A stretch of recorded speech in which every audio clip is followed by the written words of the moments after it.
Well, how's it going, Team TRF? Welcome back to another episode. I'm glad you guys have joined me on this channel. But today what we're going to be doing is very, very exciting, and that is doing another little photo shoot. Now, if you guys missed the last photo shoot that I did, a video on a photo shoot about the Skeeter boat photo shoot, that will be linked up here in this corner. It was kind of an eye-opening video for a lot of people to see exactly what goes on in a outdoor setting of a photo shoot. And so today I'm out here with Todd Faircloth. Actually, I've done some work with him throughout this past year, and he just basically kind of invited me out here to take some photos and videos of him to get ready for next year's season. So it'll be very fun. We're going to be, of course, catching some fish with him. We're going to be asking him some tips about fall fishing, so make sure you guys stay tuned. Watch the whole video. There will be some awesome stuff at the end for you guys. And yeah, I'm excited. Usually at this point I say we'll see you guys when we catch some fish, but we'll see you guys when something cool happens.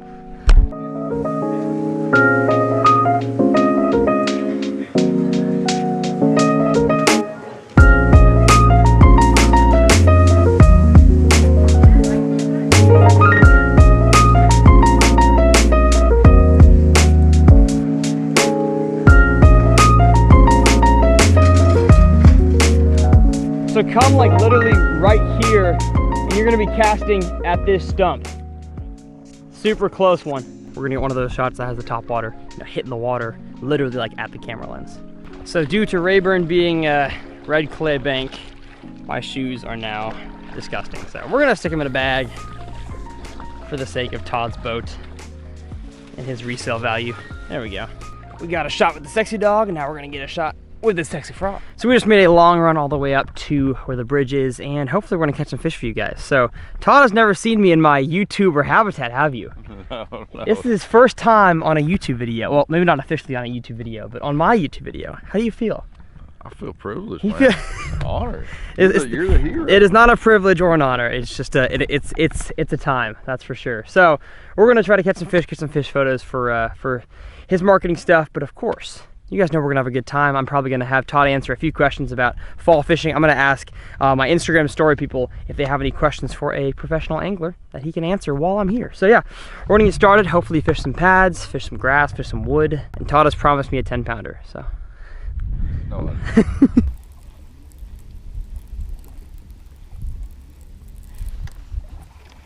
Oh no. You haven't landed it yet. Oh man. I was hoping for a fish landing violation, but all right, Todd's on the board. 1-0. If my crankbait is running right, which way do I turn the? It's running right? It's running, yeah. It comes into me, runs right. Turn it left. So is it turn it or is it turn it? That way, okay. So turn it left. Okay. It usually doesn't take much, does it? Yeah.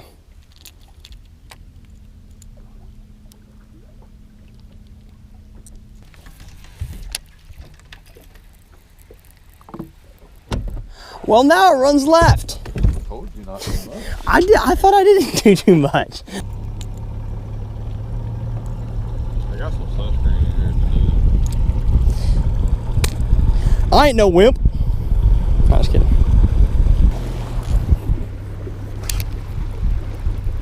Oh no, it's straight, baby. You got it, dude. You nailed it. What's your favorite swim jig trailer? You got any of them? Yep. What color would go well with my jig? This one. You got like a green? Yeah. And do you rig it like a traditional jig trailer, or do you go vertical? No, rig. Yeah, just. Okay. Yeah, like it. Got it. The count is still Todd 1. Mr. Unfair Cloth is winning. There's still time. We just took our 15-minute nap in between period 1 and 2, and now we're back at it. Yeah, I think in 2 weeks this frog bite could be really, really good. That's what we're noticing, folks, is that there's tons of bait fish in this pocket here and tons of bluegills. We hear them popping in these pads, eating whatever it is they're eating, but the bass have not followed quite yet. So in the fall, you look for bait fish to move back in the creeks. We found it, but the bass are being slow and they're not following quite yet. So if you find yourself in this situation, give it a few weeks. Another cold front and those bass might make the move. So we are offshore, as you can see. I'm retying right now, tying on the striking makes a tungsten football head wobble head. So, tying that on, gonna put our own hook on here. And then we're gonna thread a little wormy worm. Oh, Todd's got one, okay.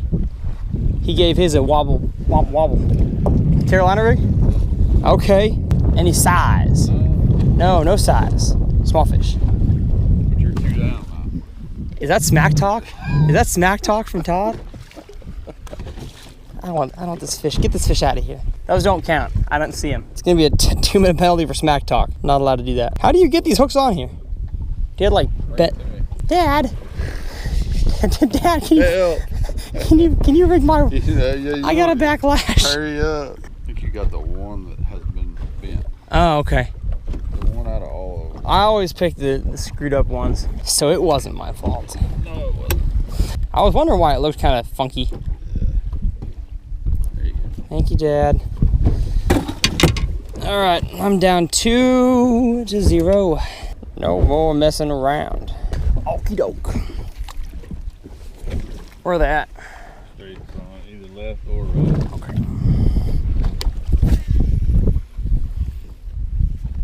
Right there. Oh no. Oh, dang it. Todd.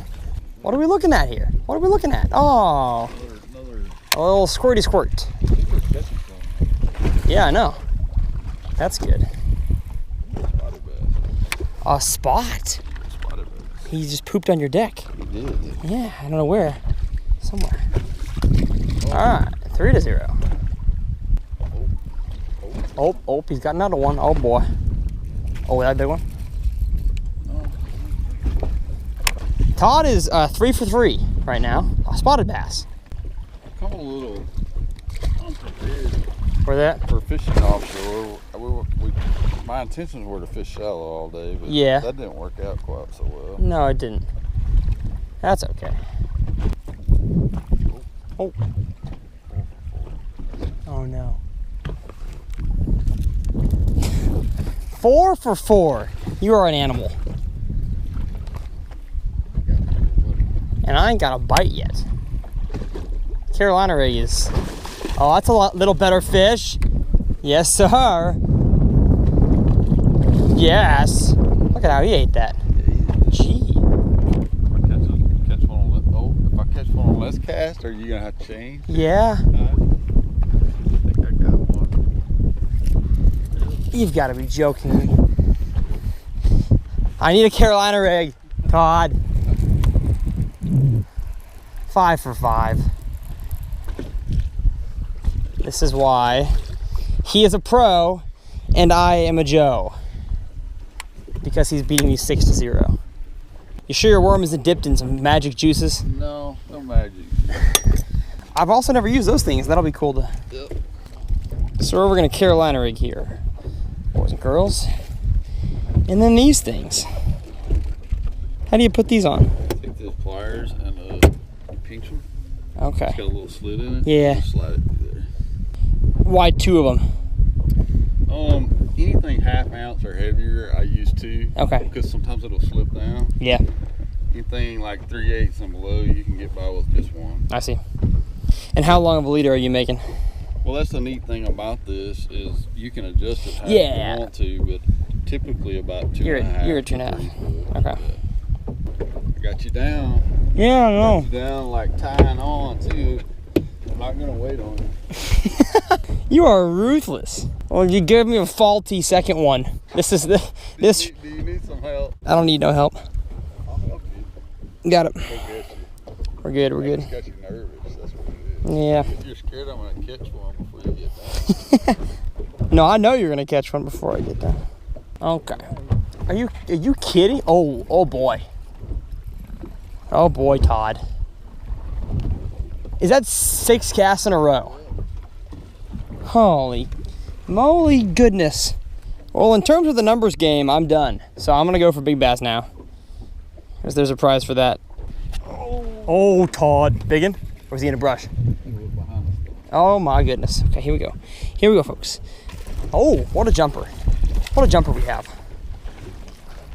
I'm gonna make a cast right up there. Maybe catch a fish.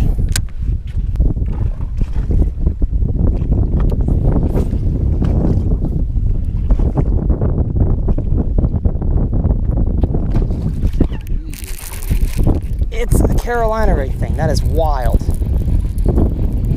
They want the worm floating a little bit, eh? Spotted bass. Spotted bass? Spotted bass. In my neck of the woods, that's called dinner. Ah, ouch. Gosh, their mouth. Yeah, fish landing violation. Fish landing violation, my booty. Get out of here. All right, I'm not skunked. 6-1. Feel good about that? No. We have found the deal. You take a cutter worm. You take the cutter off. So it's just a worm. And that's how it's done. That one was close to the boat too. I'm not catching one this guy. So wait, you not use 7 for 7? 7 for 7 right now. Oh boy. Oh, is it gonna be 8 for 8? I feel like I'm getting out of the strike zone. Oh man. Oh. He hit me right at the boat. 8 for 8. My goodness.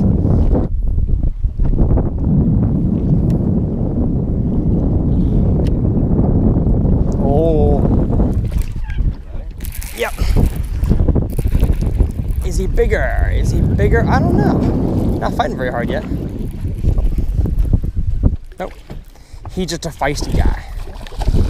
Heyo. Not too bad. I'll take slight touch. Slight. That was a slight touch, Todd. Oh, gosh. Ah, I'm trying to do what y'all do. There we go. What I just made. Is it really? No.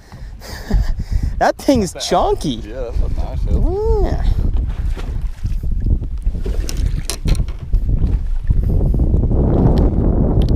Look at that.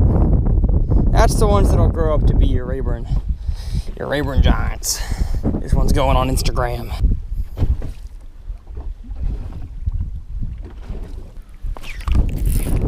Oh, come on. There we go. I don't know. I don't think it is. Nope. But it's mine. 10-4.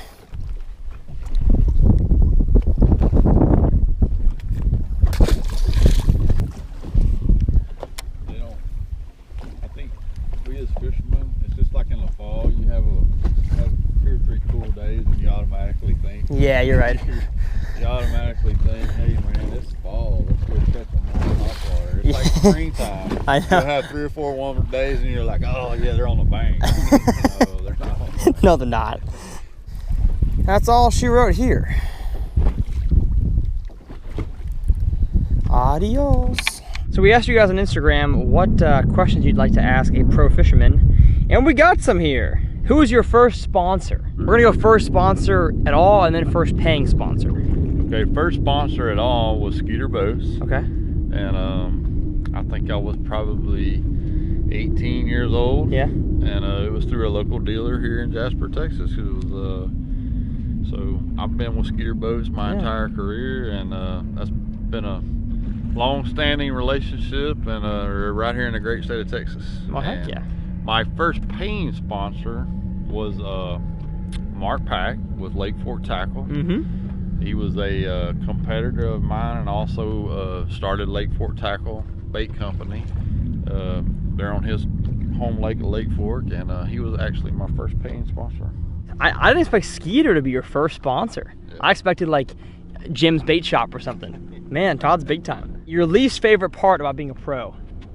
Definitely, I mean, that's pretty easy for me. That's the travel logistics of it. You know, I've got family and 3 kids now, and being away from home is the hardest thing. Exactly. What's the biggest fish you've lost at the boat in a tournament? I would probably say 7 to 8 pounds, something in that range. So you never lost a double digit in a tournament? Not that I saw. Okay, no. Gotcha. Oh yes, your favorite food and drink combination when you go to the gas station. What are you getting? Food and drink. I try to be healthy. I mean, I really, probably water for me, especially when I'm traveling. I try to drink water, and then man, I'm a big pistachio nut. You know, when I go in a gas station, I've got to get some pistachios. Pistachios. How do you? No. When you eat a pistachio, do you like lick all the salt off the? Yeah, I have the to. shells? I just pop the shells in there, and I eat them kind of like sunflower seeds. Okay. I see. How do you keep things fresh on the water and avoid burnout? So when you fish so much, how do you avoid getting sick of it? Well, for me, it starts during the off season, and for me during the off season, that's when I recharge my batteries. I spend a lot of time with the family and the kids, and you know, do go hunting and just kind of get away from it for a while, and then when January, February rolls around, I'm ready to go back at it. Exactly. Give yourself some time off. Is probably the way to avoid burnout. Someone asked, did your high school have a fishing team? Do what? Did your high school have a fishing team? They do, yeah. Your high school, when you were in high school. Well, no. Yeah. No. I didn't think so. I'm a little old for that. I wish they would have. Exactly. Biggest advice, last question you can give to a high school angler that wants to go pro. Biggest advice. That's probably one of the questions I get asked the most whenever I'm speaking at, seminars, or when I go. I've done several, talks at high schools. The learning curve for young anglers now is so much quicker than it was when I started, because we have the YouTube videos, we have all the stuff on the internet that we can research and stuff. But I always tell anglers there is no substitute for the time you personally spend on the water. There's no substitute for that. So, and it doesn't have to necessarily be on a lake. You can learn a lot about fishing in a creek, river, pond.